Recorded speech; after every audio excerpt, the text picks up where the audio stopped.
Date historique, date mémorable, ancrée à jamais dans la mémoire des Nigériens, le 26 juillet 2023 marque la prise du pouvoir par les militaires réunis autour du Conseil national pour la sauvegarde de la patrie CNSP.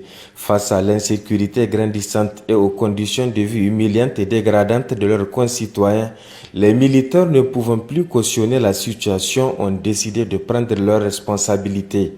Depuis lors, les Nigériens de l'Est à l'Ouest, du Nord au Sud, toutes catégories socio-professionnelles confondues sont sortis pour exprimer la joie de la délivrance et en même temps soutenir avec la dernière énergie les idéaux du CNSP présidé par l'ancien commandant de la zone de défense numéro 3 de Zender, précédemment commandant de la garde présidentielle, le général de brigade Abdourahmane Tchani, officier supérieur fin connaisseur du territoire nigérien car ayant vaillamment servi dans l'extrême est du pays, notamment à Ngourti. C'est cet homme valeureux qui préside désormais aux destinées de notre cher pays. À ses côtés, ses frères d'armes de toutes les composantes des forces de défense et de sécurité. Faut-il le rappeler, dans son adresse à la nation à l'occasion du 3 août, le président du CNSP, chef de l'État, le général de brigade Abdourahmane Tchani, a appelé toutes les filles et fils du Niger à se mobiliser pour la souveraineté de notre État. Aussi a-t-il invité les Nigériens à être plus résilients face à la situation qui prévaut. À titre de rappel, depuis le 26 juillet dernier, le peuple nigérien a reçu et continue de recevoir une avalanche de sanctions, de la privation de l'électricité à la fermeture des frontières avec certains de ses voisins. Pire, la CEDEAO, en complicité avec une puissance impérialiste étrangère, a même envisagé une intervention militaire contre le nouveau régime.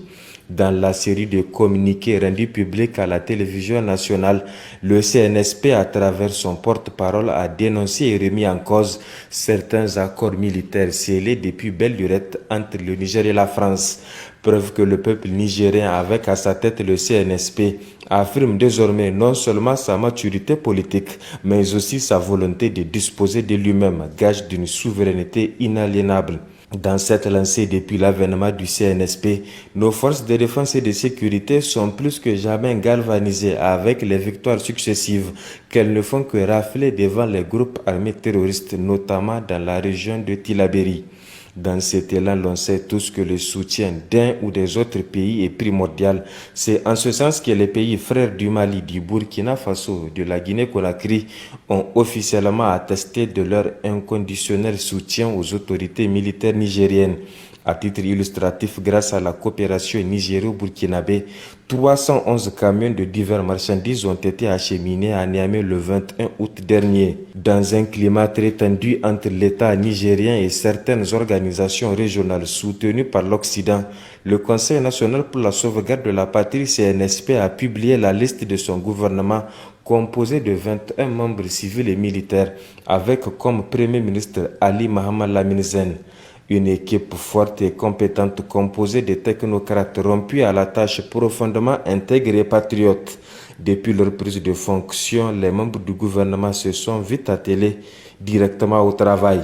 Et récemment, le président du CNSP, chef de l'État, le général de brigade Abdourahmane Tchani, a annoncé lors d'un message à la nation la durée du gouvernement de transition. 3 ans a-t-il martelé. 3 ans pour placer et avancer véritablement les wagons du développement sur les rails de la paix et de la souveraineté. 3 ans pour créer les conditions d'une émergence telle que voulue par le peuple. 3 ans pour aussi restituer à César ce qui lui revient de droit.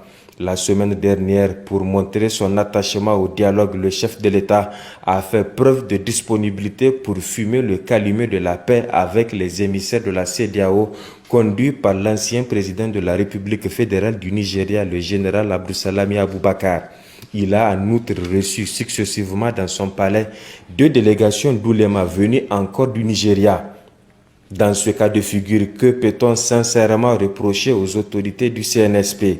Le fait d'avoir libéré ce peuple meurtri pendant plus d'une décennie, ou le fait que ce même peuple ait exprimé son soutien total à travers les multiples marches pacifiques, meetings populaires et déclarations que rien n'a pu entraver jusqu'ici. Ce n'est plus un secret de polichinelle, car l'imposant stade général Séni Kountché et la mythique place de la concertation ont rarement contenu de telles foules en liesse. À Niamey comme à l'intérieur du pays, les Nigériens comme les membres de la communauté de la CEDEAO, depuis le 26 juillet, les déclarations de soutien au CNSP fusionnent de partout. Alors, que faut-il de plus pour prouver à l'impérialisme et à ceux qui sont à sa solde que le Niger a inexorablement ouvert une nouvelle page de son histoire sur laquelle il tente désormais d'écrire les premiers paragraphes?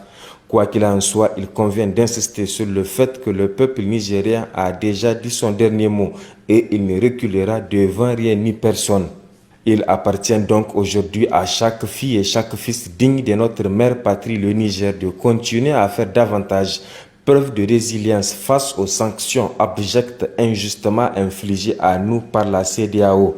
Il nous revient également d'être attentifs à tout mot d'ordre que le CNSP peut décréter pour l'intérêt suprême de notre nation tout en restant vigilant face aux vagues de fake news qui pullulent de façon permanente les réseaux sociaux.